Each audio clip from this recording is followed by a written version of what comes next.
पासी अमर रहे, अमर रहे। महाराजा बिजली पासी अमर रहे, अमर रहे। महाराजा बिजली पासी अमर रहे, अमर रहे। रंगना उदा देवी अमर रहे, अमर रहे। रंगना उदा देवी अमर रहे, अमर रहे। रंगना उदा देवी अमर रहे, अमर रहे। सर मेरा आपसे एक क्वेश्चन है कि मैं अभी बाहर गया था। जैसे बाहर गया तो कुछ महिलाएं जो पूजा करके निकल रही थी मंदिर से, कुछ इधर से आ रही थी, कुछ जा रही थी, तो एक नज़र हर व्यक्ति की इस धर्मशाला पड़ रही थी और सबके मुंह पे बस यही आ रहा था कि पासी धर्मशाला। तो यह सुन के मुझे बहुत अच्छा लगा। इसके बारे में आप क्या कहेंगे? पासी कौम ये सदैव से बहादुर कौम रही है, ये मार्शल कौम रही है, ये राजा के वंश का है और पासी शब्द ही बहुत प्रिय है। इसलिए उस शब्द को देखकर सारे लोगों का मन आकर्षित हो रहा था और उसको देख रहे थे। क्योंकि जब भी कोई जा रहा है तो एक नज़र जब इस पे पड़ रही है बार बार कि पासी धर्मशाला, पासी धर्मशाला। एक लड़की पूछ भी दी है कि आखिर में पासी धर्मशाला क्यों लिखा गया है। इसके बारे में आप क्या कहेंगे? इसके विषय में यह कहेंगे कि हमारे पासी धर्मशाला एक पहले था। हमारे समाज की एक महिला सवारी देवी ने अपने बल पर, अकेले बलबूते पर एक धर्मशाला बना के रखा था, लेकिन कतिपय कारण से यहाँ के लोगों ने द्वेषवश या कैसे भी डीएम भानचंद्र गोस्वामी के पीरियड में उसको तोड़वा के फेंकवा दिया था। तो हम लोगों को एक स्वाभिमान आया कि पासी वंश के होते हुए वे पासी धर्मशाला को तोड़कर फेंक दिया गया, क्यों आखिरकार। इसके बाद तब हम लोगों ने आपस में संगठन करके इस पासी धर्मशाला को फिर से बनवाया। मैंने कहा ना कि पासी मार्शल कौम है, पासी शब्द ही बहुत महान है, इसलिए लोगों की नज़र इस पर पड़ती है और लोग उसको प्रेम से देखते हैं। सर आप अपना परिचय दे दीजिए। मेरा नाम है राजपति सरोज, मैं पूर्व रजिस्ट्रार कानूनगो, रहने वाला दुल्हेपुर गांव, जिला जौनपुर का हूँ। तो सर जैसे लोग की नज़र पड़ रही है बार बार इस पासी धर्मशाला पे, क्या आपके मन में कई ऐसी भावना नहीं आई कि इसी तरह हर गांव में एक धर्मशाला खुले, हर जगह एक धर्मशाला खुले और जगह जगह गेट लगवाया जाए पासी महाराजाओं के नाम से? बिल्कुल सही आपने कहा। मेरी इच्छा है कि हर गांव में धर्मशाला तो नहीं, हर गांव में एक विद्यालय हो जो पासी के द्वारा खोला गया हो और उसमें गरीब बच्चों को निःशुल्क शिक्षा दी जाए, ये मेरी इच्छा है। सर आपका परिचय? मेरा नाम राम प्रसाद सरोज, निकरोजपुर, शंभूगंज, जौनपुर। सर आप यहाँ पे इस पासी धर्मशाला पे त्रिलोचन मंदिर में आप आए हैं, यहाँ पे देखें पासी धर्मशाला खुला है, आपको कैसा लगा? अच्छा लगा, क्योंकि समाज का एक धरोहर है, इतिहास है और अपने इतिहास को जानना, समझना और जागृत करना हर जो है धार्मिक व्यक्तियों का कर्तव्य होता है, हर व्यक्ति का कर्तव्य होता है, हम लोगों का भी कर्तव्य है। और समाज में मान सम्मान के साथ जीने का सबको अधिकार है, हमको भी अधिकार है। और हम लोगों ने अपना जब पासी धर्मशाला देखा तो हमारा स्वाभिमान और गौरव जगा और बहुत अच्छा लगा। सर आप पासी समाज को क्या संदेश देना चाह रहे हैं? मैं सिर्फ इतना ही कहना चाहता हूँ कि आप एक मार्शल कौम के बिलोंग करते हैं, आप लोग छोटे छोटे लड़ाई झगड़ों में मत फंसिए और थोड़ा ऊंचा सोचिए, कुछ अच्छा करिए, शिक्षा की तरफ जाइए, संगठित होइए, अपनी ताकत को पहचानिए। आपको लड़ना पड़ेगा, संघर्ष करना पड़ेगा, क्योंकि जो समस्या को पैदा करता है वो समस्या का समाधान नहीं करता। आपको अपनी समस्या का समाधान करने के लिए स्वतः आगे आना पड़ेगा। सर जो यहाँ संगठन चल रहा है, संगठन के माध्यम से ये कार्य किया गया है, धर्मशाला बनाया गया है और जगह जगह इसका धर्मशाला का नाम रोशन किया जा रहा है, इसके बारे में आप क्या कहेंगे? हाँ, संगठन अखिल भारतीय पासी समाज के संगठन के माध्यम से बना है और पासी समाज से जितने जुड़े लोग हैं, गरीब से लेकर के अमीर लोग, सब लोगों का आर्थिक सहयोग यथाशक्ति है इसमें। और हमारे संगठन का यह आदेश है, हम लोग संगठन से जुड़े हुए लोगों का विचार है कि हम जिले के हर जगह एक ऐसे ऐतिहासिक स्थल पर जो है अपने समाज के नाम का राजा महाराजा हो, वीरांगना उदा देवी को ऐसे लोगों के नाम से अपना धर्मशाला बनवाए, इसमें पासी समाज का नाम रोशन है। सर आप अपना पूरा परिचय बता दीजिए। हमारा नाम हिम्मत बाजू शास्त्री एडवोकेट है, मैं बनारस जिले का रहने वाला हूँ। मैं पेशे से वकील हूँ, अखिल भारतीय पासी समाज राष्ट्रीय सचिव हूँ। जी सर, बहुत बहुत धन्यवाद सर। सर आपका परिचय? मैं अरुण कुमार सरोज, गोपीपुर, जलालपुर, जौनपुर। सर मेरा आपसे एक क्वेश्चन है कि जगह जगह जैसे जहाँ तक देखा गया, हम लोग भी जल्दी बाराइच गए थे, कुछ काम सिलसिले में वहाँ पर देखा गया कि वहाँ के पासी समाज के लोग बहुत आगे हैं। जगह जगह वहाँ के जो उस क्षेत्र के जो विधायक हैं, यहाँ तक कि जो पासी भी नहीं हैं वो पासियों का गेट लगवा रहे हैं। इसके बारे में क्या कहेंगे? यह एक राजनीतिक विषय है जी। और हमारे यहाँ के पासियों का राजनीतिक पिछड़ापन होने का सबसे महत्वपूर्ण कारण था कि आपसी गुटबाजी जी। और हमेशा का एक कहावत है बहुत पुरानी कि पासी अकड़ू जाति है, यह अकल का उपयोग नहीं करती। किंतु अब ये बातें खत्म हो चुकी हैं। पासी अपने अकल का उपयोग करते हुए अपना विकास करेगा।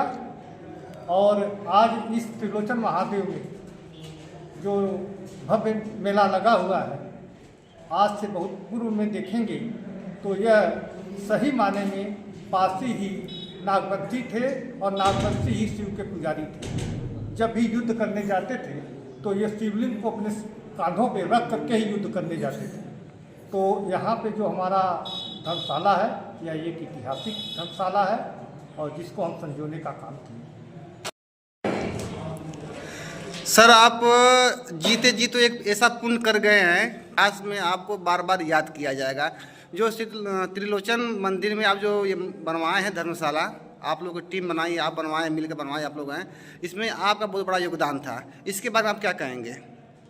ऐसा है कि हम तो यहाँ नहीं रहते थे, लेखपाल साहब हमारे साथी हैं। जब यहाँ धर्मशाला गिराया गया उसके बाद कोई बोला नहीं, तो हमको सूचना मिली यहाँ से, हम कम से कम 25-30 किलोमीटर दूरी पर हमारा घर है किराकत नदौली। तो हम लोग सुने तो हम लोग यहाँ आए। आने के बाद में हम लोग कमेटी बनाए। कमेटी बनाने के बाद में हम लोग ज़मीन किसी तरह कब्जा किए। किराकत जाके तहसील में दौड़ दौड़ के मतलब कि लेखपाल कानूनगो के लिए आए, SDM साहब से आदेश कराए, तब यहाँ नापी हुई, यहाँ पर कब्जा किया गया। और इसके बाद में पैसा नहीं था तो MP MLA भाई मास्टर से गांव-गांव जा कर के हम लोग चंदा जुटाए। कम से कम 22 लाख रुपया अभी तक खर्च कर चुके हैं। और सब भाइयों से यही निवेदन है कि भाई लोग थोड़ा थोड़ा और मदद कर दीजिए ताकि हम लोग के दिल का तसल्ली ख़त्म हो जाए। हम लोग 2-4 साल और जिएंगे, इसके बाद तो मर जाएंगे, लेकिन आने वाली पीढ़ी जो है वो नाम करेगी, देखेगी कि हमारा दादा पर दादा बना के चले गए। बस यही हमको करना।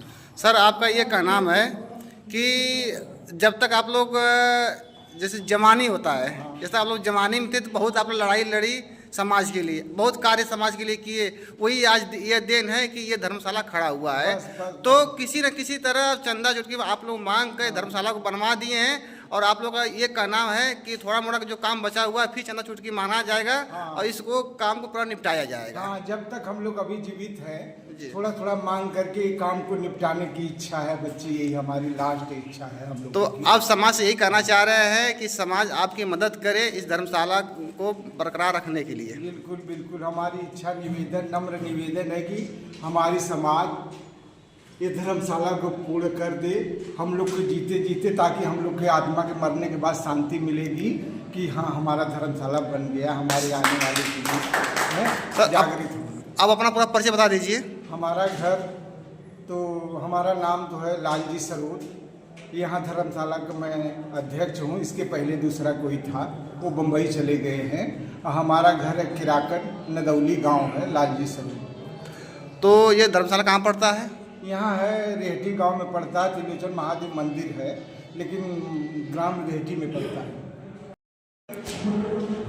सर, मेरा आपसे एक क्वेश्चन है, जब पासियों की बात आती है, पासी समाज के लोग ही वोट लेकर यहाँ से रफू चक्कर हो जाते हैं। जब जीत जाते हैं चुनाव है, लोग पहले कहते हैं कि मैं ये करूँगा वो करूँगा पासी समाज के लिए, जब चुनाव जीत जाते हैं तो उसके बाद लोग गायब हो जाते हैं। इसके बारे में आप क्या कहेंगे?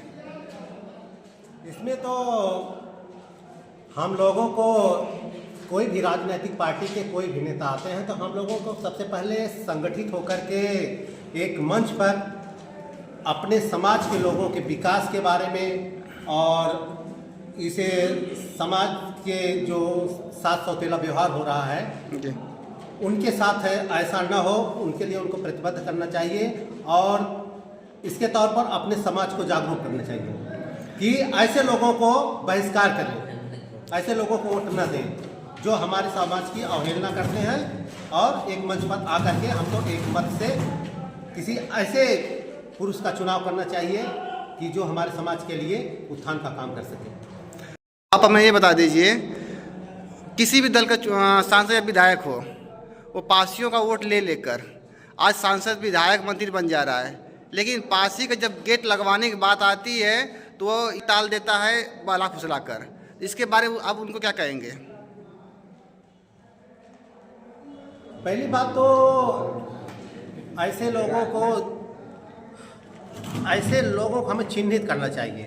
हाँ, एक बार अगर हमको वो छल कपट किसी प्रकार से हमको धोखा दे दिया है तो दूसरी बात ऐसे लोगों को पूर्ण रूपेण बहिष्कार करना चाहिए। हमें अपने समाज को संगठित करके ऐसे लोगों को अपने समाज से हरदम बाहर कर देना चाहिए कि हम ऐसे लोगों को फिर दोबारा कभी नहीं करेंगे। देखिए, एक सुरेश पासी करके हैं, सुरेश पासी जी विधायक जी हैं, तो वह जगह जगह गेट लगवाते हैं। ठीक, उनका विरोध पूर्ण रूप से होता है, अदर कास्ट करती है।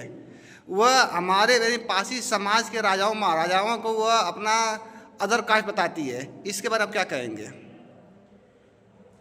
जो लोग अपने समाज के लोगों को सम्मान नहीं कर सकते हैं, ऐसे लोगों को तो अपना मानना ही नहीं चाहिए। पहली बात, अगर सुरेश जी गेट वगैरह लगवाते हैं, अपने समाज के लिए काम करते हैं, तो हमें एकजुट होकर के ऐसे लोगों का समर्थन करना चाहिए। अगर बहिष्कार करते हैं, अपने समाज के लिए काम नहीं करते हैं, तो हमको उनको अपने समाज को स्वीकारना ही नहीं चाहिए। यहाँ तक बात हुई थी कि सुरेश सरोज जी को लोग जहाँ से मारने की धमकी दे रहे थे, तो उन्होंने एक एप्लीकेशन भी लिखा था एसपी डीएम साहब को भी, तो उसके बारे में क्या कहेंगे?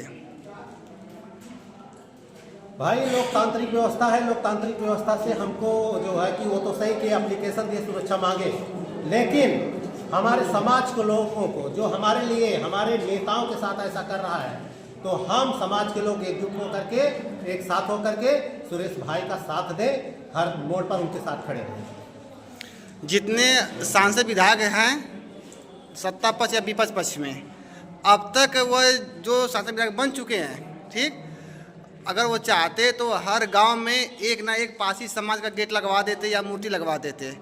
तो यह कहाँ तक सही होना चाहिए? कहीं न कहीं वो दबे हुए हैं, उनको अपने या तो अपने समाज के लिए पीड़ा नहीं है, या तो सोचते नहीं है, वे अपने तक सीमित रह गए हैं। उन लोगों, ऐसे लोगों को वे लोग समाज के लिए दीमक का काम कर रहे हैं। ऐसे लोगों को सरकार बहिष्कार करना चाहिए। ये लोग समाज के लिए कुछ नहीं कर सकते हैं, वो केवल अपने निजी स्वार्थ के लिए अन्य पार्टियों में लगे हैं। अगर उनको पीड़ा होती तो अपने इतिहास को गजेटियर से अनुवाद करा करके और अपने इतिहास के महापुरुषों को, अपने समाज के महापुरुषों को, अपने समाज के महाराजाओं के किलों को, जो धरोहरें हैं, उनके बारे में वो जरूर सोचते। और ये आवाज़ को हमारे समाज के नेता, विधायक, सांसदों को संसद भवन में जरूर उठाना चाहिए, अपनी बात को रखना चाहिए। एक बार अगर वो अपनी बात को रखेगा, अगर नहीं सुनी जाएगी, तो अपने समाज के लोग जरूर जागरूक होंगे, अपने हक अधिकार को मांगेंगे और दोबारा जो है कि सावधान रहेंगे, ऐसे लोगों को, बारूपियों को समाज से भगाएंगे। यही सांसद विधायक जब चुनाव हार जाते हैं तो लोग कहते हैं कि पासी हरा दिया, पासी हरा दिया। पासी क्यों नहीं हराएगा भाई? जब पासी तुम सुनोगी नहीं, पासी क्यों नहीं हराएगा? इसके बारे में क्या कहेंगे? भाई, जाहिर सी बात है, सदियों से हमारी अवहेलना होती आ रही, हमारे साथ सौतेला व्यवहार होता आ रहा है। आज हम भी जागरूक हुए, हमारे इतिहास को ख़त्म कर दिया गया है, हमारे साथ बहुत शोषण हुआ है, जबकि हमारे लोग देश के लिए सब कुछ किए हैं। हाँ, हम लोग यहाँ के मूल निवासी हैं, हम लोग हर लड़ाई लड़े हैं, लेकिन लड़ाई लड़ते हुए भी हमको अनदेखा किया जा रहा है, हमारे हक अधिकार को छीना जा रहा है, व्यवहार किया जा रहा है। तो जागरूक हो रहे हैं, हम अपने समाज को भी जगा रहे हैं, हमारे समाज लोग एक मंच पर आकर के ऐसी शक्तियों का विरोध करें।